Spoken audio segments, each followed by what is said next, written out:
Wesley is going to be speaking with Adrienne Skye Roberts. But, well, here's actually the thing, because your piece, it focuses very much on incarceration. I'd like you to talk more about it in depth, but incarceration is such a complicated topic. After the drone strikes, for example, like we were trying to focus like on incarceration in this country, like private prisons, ethnicity, like if you're black, you go to prison, you come out, the chances of you being black versus white going back into prison are crazy high. You took a really much narrower like pinhole focus on one very specific audience, and I'd like for you to talk about that. Sure. Thank you. Hi, everyone. Thanks for still being here. So I am a longtime volunteer member of an organization called the California Coalition for Women Prisoners, and the piece in the show is called A Living Chance, Storytelling to End Life Without Parole. And it's the piece has been 2 years in the making, and I don't know when it will be finished. It will be finished when life without parole no longer exists. And so the piece emerged out of the organizing that I do with people who are incarcerated in the state prisons for women and trans people in the state prisons for women. And so it is a narrow focus, but it's a focus that emerged out of the relationships I have with people who are living and surviving life without parole inside or surviving life sentences inside. And so it came out organically from the organizing I was doing and am doing, and also it is a really specific community and really specific collaborators, because that's a population and a community that is invisibilized in general, and people in prison invisibilized in general, women in prison, trans people in prison also further invisibilized, and then also within the culture of prison, people serving life without parole they consider themselves like the forgotten population. And so to just say a little bit more about that, one of the reasons why that is the case one of the reasons why I see that's the case and why this is like such an important moment to focus on that is because there's a lot of attention paid to the death penalty, as there should be. And in 2012, it was on the California ballot to repeal the death penalty, and it's going to be on the ballot again this November. And what that initiative says in the fine print is that we will get rid of executions in the state of California, but we'll move everyone from death row to life without parole in prison. And as I was talking to the people who I've been organizing with and building community with who are serving this sentence inside, they were like, it's the same thing. Like, we will die of natural causes in prison if you believe you can die of natural causes in prison, because a lot of us don't. So basically the project and the narrow focus emerged by what was missing in our organizing, what was missing in prison abolition movements and prison reform movements. People serving life without parole are never a part of any legislation because they're considered to be the worst of the worst. And so the project is narrowly focused for that reason. So you did something interesting in this project. And I would like you to talk about that. So there's a limitation about people in prison, from what I understand. They can't have their pictures taken. And so talk about that. Like, what was your thinking? Like, why did you do what you did? Actually, say what you did, and then talk about like why you did that. Like, what was the motivating factor? Sure. So people in prison can get their pictures taken. Okay. If you have a social visit, you can get your picture taken. It costs $2.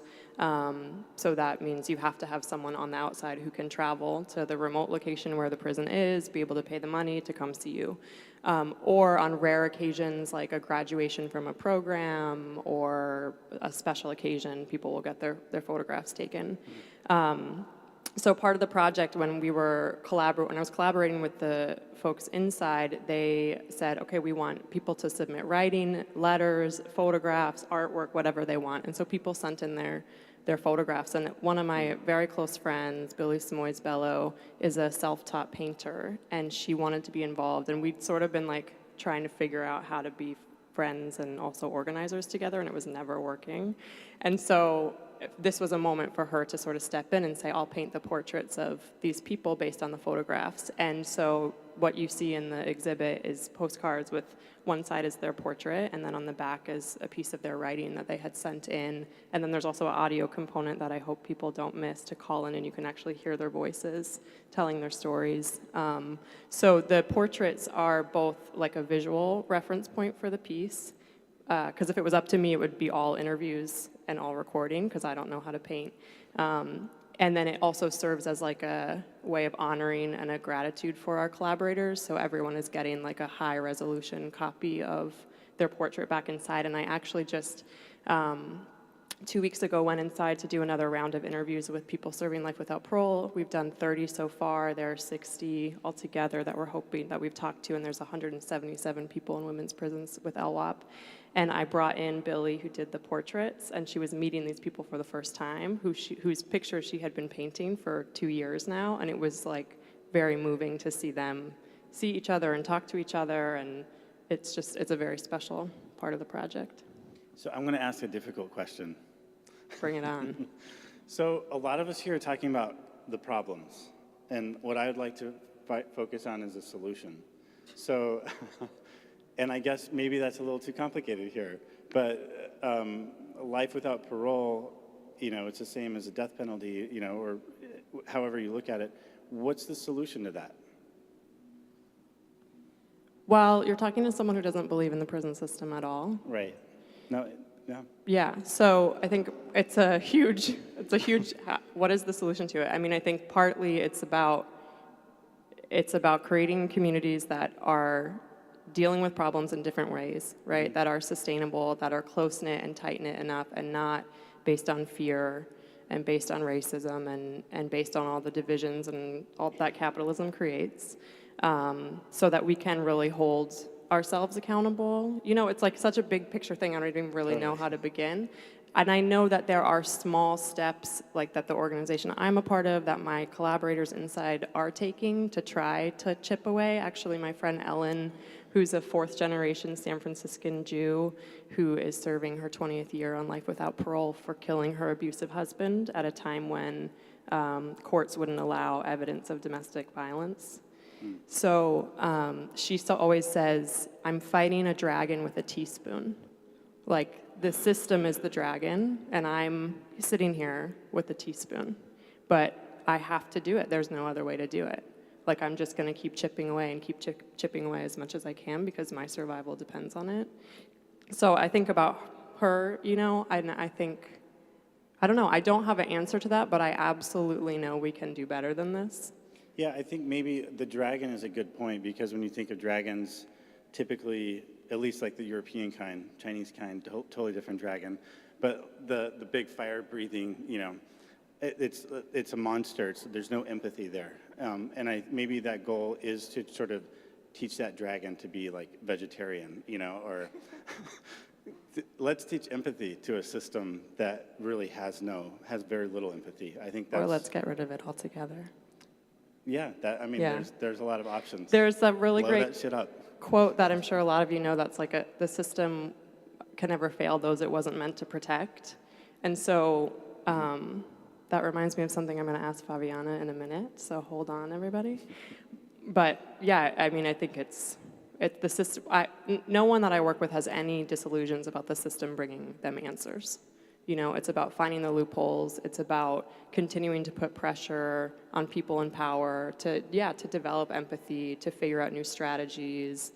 And it's also about seeing yourself as bigger than in the situation that you're in, because there's so much loss, continual loss.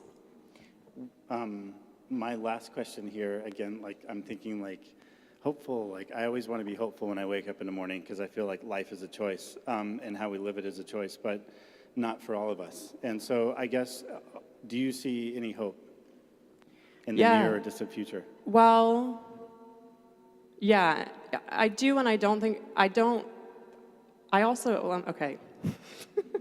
I also work in schools, and the similarities between schools and prisons is so deep and so disturbing. At one of the schools that I work at, a sixth grader was just arrested by a cop on campus in front of his peers. and walked out through the school in cuffs. So a lot of days I don't have hope, honestly. I'm like, the system is eating very particular people alive and taking them out of our communities. But the hope comes through the relationships, you know? And my friend, a woman whose portrait is in the project, Judith, who's an elderly woman, she's always saying to me, like, you're the vessel, you're just the speaker system. We tell our stories through you, and we have to pray that every day one person is moved to join our fight. So that gives me hope. That's great. We'll close it there. Thanks so much.